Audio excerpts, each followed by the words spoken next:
Assalamualaikum anak-anak.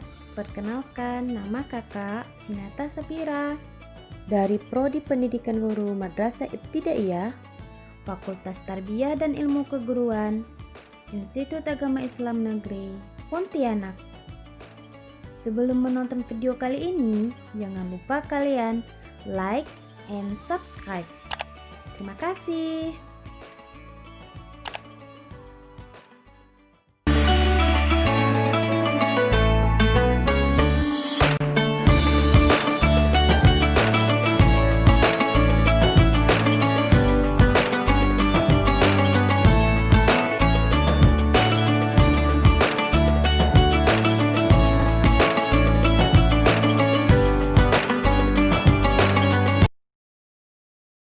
Baiklah adik-adik semua, kali ini kita akan belajar tentang pelajaran sejarah kebudayaan Islam.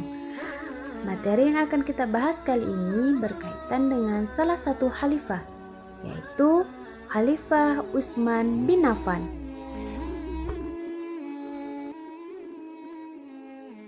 Pada kesempatan kali ini, kita akan membahas tentang salah satu khalifah, yaitu bernama Utsman bin Affan. Pertama-tama, kita akan membahas tentang riwayat dan silsilah Utsman bin Affan. Utsman bin Affan. Nama lengkap Utsman bin Affan adalah Utsman bin Affan bin Abu al-Ash bin Umayyah bin Abdi Syam bin Abdi Manaf bin Qusay bin Kilab.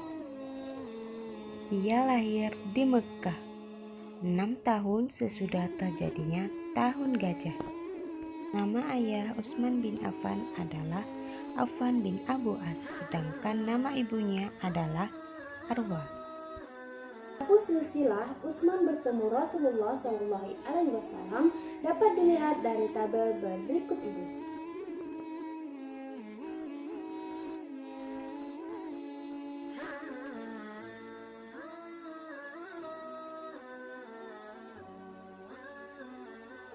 Dari tabel tersebut dapat dilihat silsilah Utsman bin Affan jika dilihat dari kaitannya dengan Rasulullah SAW.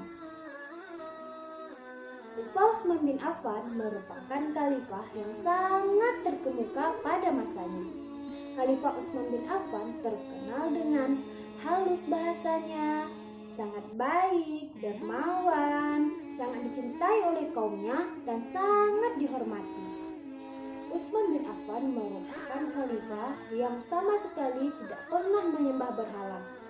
Dan Utsman bin Affan juga tidak pernah meminum minuman khamar dan minuman keras lainnya.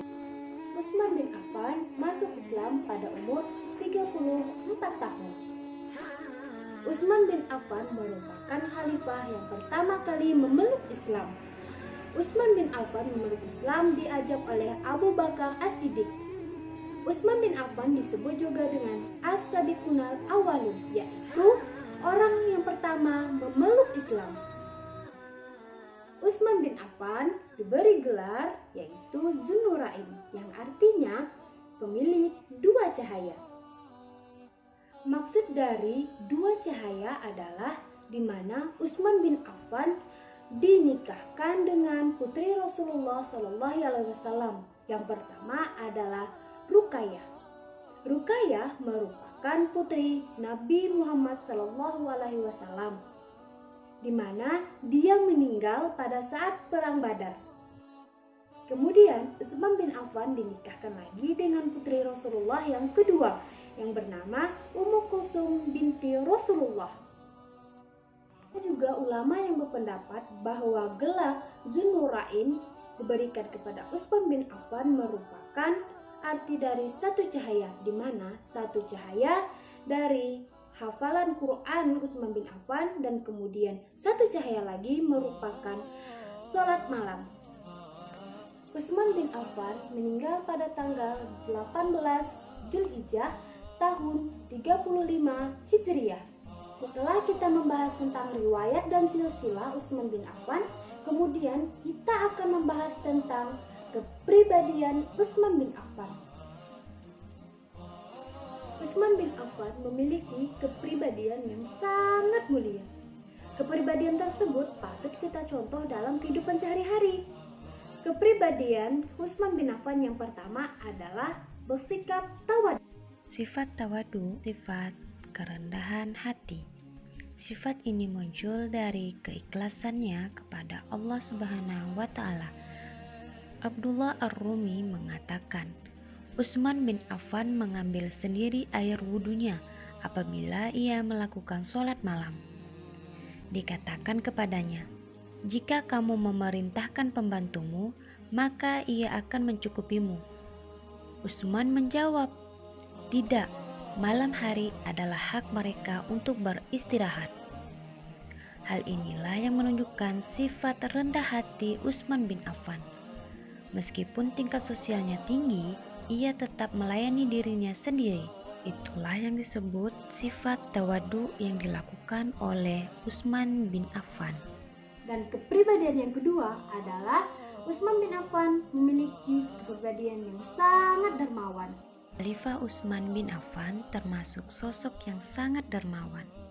Contohnya, pada waktu Perang Tabuk, Utsman bin Affan mengeluarkan biaya yang amat besar, yaitu membeli sumur rumah dan menyedekahkan untuk kaum muslimin, membiayai perluasan Masjid Nabawi pada masa Rasulullah SAW. Kedermawanan Utsman bin Affan merupakan sifat asli yang melekat dalam dirinya. Ia telah menggunakan harta bendanya untuk melayani agama Allah. Dan yang ketiga, Utsman bin Affan memiliki kepribadian malu dan sangat menjaga kehormatan diri. Sifat ini begitu indah bagi orang yang memilikinya. Ia dapat menjadi kebaikan, keberkahan, kelembutan, dan kasih sayang.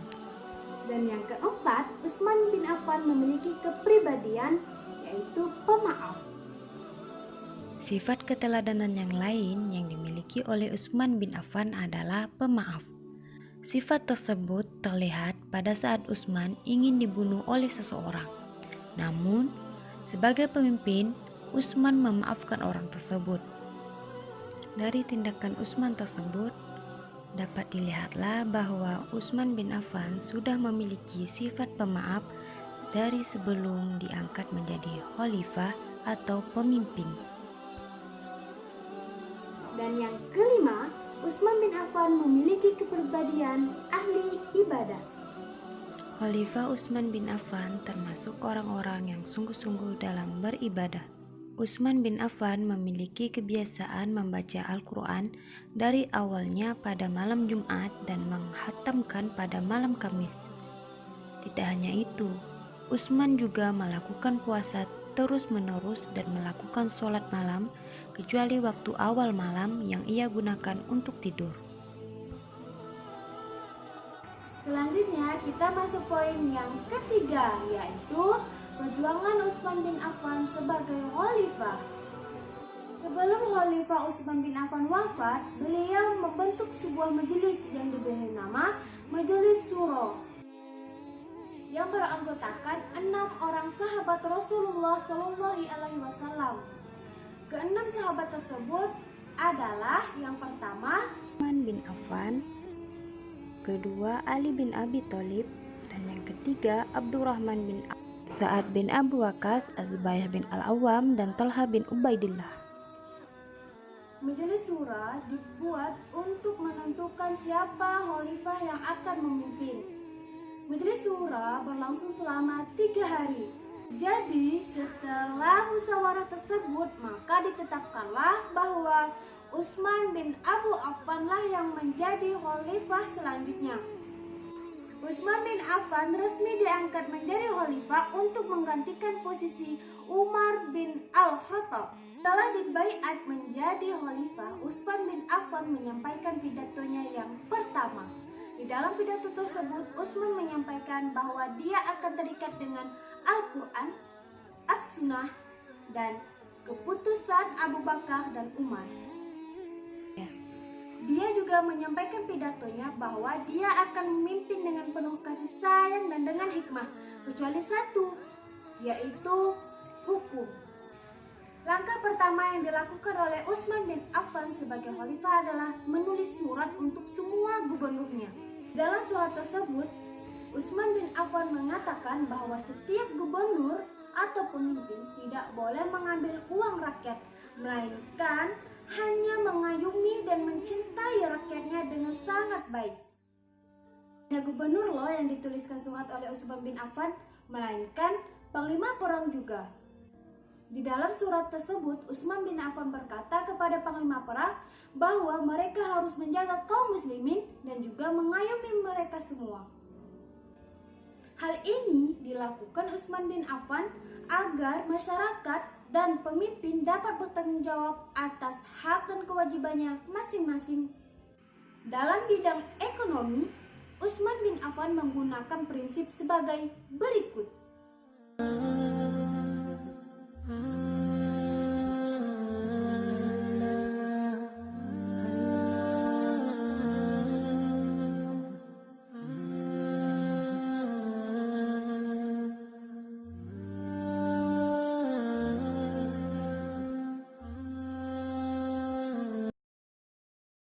Dalam bidang hukum, Utsman bin Affan membuat tempat kehakiman. Salah satu hakim yang terkenal pada masa Utsman bin Affan adalah Zaid bin Sabit di Madinah. Kemudian, dalam bidang ibadah, Utsman bin Affan menambahkan 2 azan dalam sholat Jumat. Peninggalan Utsman bin Affan yang masih bisa kita rasakan sampai sekarang adalah penulisan Al-Quran, di mana dalam penulisan Al-Quran itu diketuai oleh Zaid bin Sabit, di mana anggotanya adalah Abdurrahman bin Haris dan Abdullah bin Zubair. Setelah selesai penyalinan lembaran-lembaran beberapa mushaf, maka Al-Quran disebarkan di berbagai wilayah.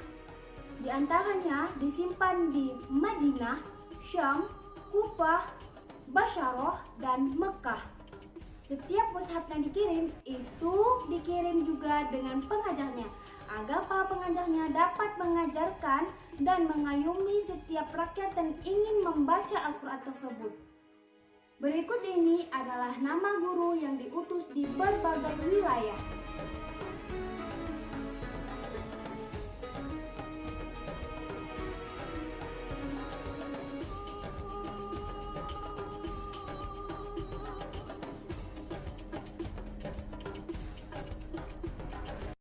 Kemudian kita masuk poin yang keempat, yaitu nilai keteladanan Utsman bin Affan. Dari pelajaran Utsman bin Affan yang sudah kita pelajari, maka kita dapat mengambil keteladanan untuk kita pelajari dalam kehidupan sehari-hari. Pertama adalah sifat tawadu. Sebagai peserta didik madrasah, seharusnya mempunyai sikap rendah hati. Meskipun pintar, kaya, tampan, cantik, dengan orang lain hendaknya tawadu. Dan yang kedua adalah kedermawanan. Kekayaan atau kelebihan harta yang kita miliki amanah Allah Subhanahu wa Ta'ala yang diberikan kepada manusia. Jangan sampai harta yang dimiliki dipergunakan untuk hal-hal yang dilarang Subhanahu wa Ta'ala. Seharusnya harta kita didermakan di jalan Allah Subhanahu wa Ta'ala. Dan yang ketiga, malu dan menjaga kehormatan diri.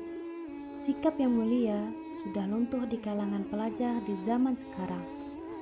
Karena di zaman sekarang, pelajar tidak ada rasa malu sedikit pun. Di media massa, baik cetak maupun elektronik, ada orang yang bangga menampakkan auratnya. Padahal dalam Islam, seorang muslim dan muslimah harus menutup aurat. Karenanya, malu kalau peserta didik tidak menutup aurat, atau malu kalau melanggar tata tertib di madrasah. Yang keempat adalah pemaaf. Setiap manusia tidak bisa lepas dari kesalahan, baik yang disengaja maupun tidak sengaja. Karenanya, apabila semua manusia termasuk peserta didik madrasah melakukan kesalahan, segera minta maaf. Begitu juga bagi yang diminta maaf, harus bisa menerima maaf orang tersebut. Khalifah Utsman bin Affan memberikan keteladanan untuk menjadi orang yang pemaaf. Dan yang kelima adalah ahli ibadah. Tujuan manusia diciptakan Allah Subhanahu wa taala adalah untuk beribadah kepadanya, termasuk jin. Setinggi apapun kedudukannya, sekaya apapun orangnya, sepintar apapun manusianya, sesibuk apapun pekerjaannya, semua harus beribadah kepada Allah Subhanahu wa taala. Baiklah adik-adik semua, dari penjelasan tersebut, apakah sudah paham tentang kisah Utsman bin Affan? Semoga adik-adik semua paham ya. Baiklah, mungkin cukup sekian dari kakak. Kurang lebihnya kakak mohon maaf. Wabillahi taufiq wal hidayah. Wassalamualaikum warahmatullahi wabarakatuh. Sampai bertemu lagi.